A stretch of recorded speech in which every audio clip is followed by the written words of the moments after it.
Good morning, folks. Today we've got 3 stories about our star, including solar storm effects and a prediction of the next cycle. We are starting, as always, over at spaceweathernews.com. Taking a look at the last 24 hours on our star, you do see some activity top left, the northeastern incoming limb, but other than that, it is all quiet. We're staring at coronal holes. News of the Earth facing quiet has spread around the sun to the point where filaments are terrified to even face our planet. They are diving back and hiding in the photosphere.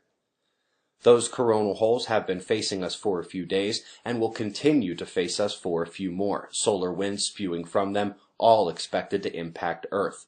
Taking a look at the solar wind and finding where we were yesterday in the news allows you to see that intensification indeed took place. Geomagnetic unrest and the storms did indeed continue for much of the day.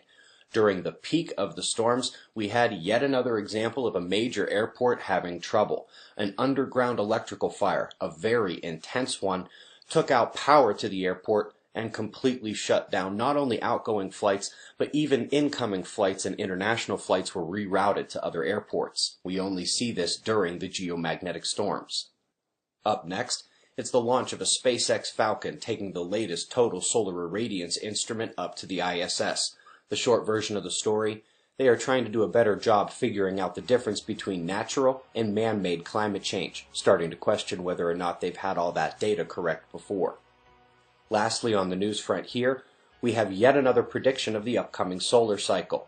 These scientists have used a slightly different method than the dozen or so we've seen before, but alas, they come to relatively the same conclusion. The sun is heading downward. The next cycle should almost certainly be weaker, if not much weaker, than this one. We've got your wind maps and shots of our star to close. We greatly appreciate your support, and coming up here in the ending sequences will be a number of ways for you to get involved. We'll do this all again tomorrow, right here, but right now at 7:35 a.m. in the new Valley of the Sun.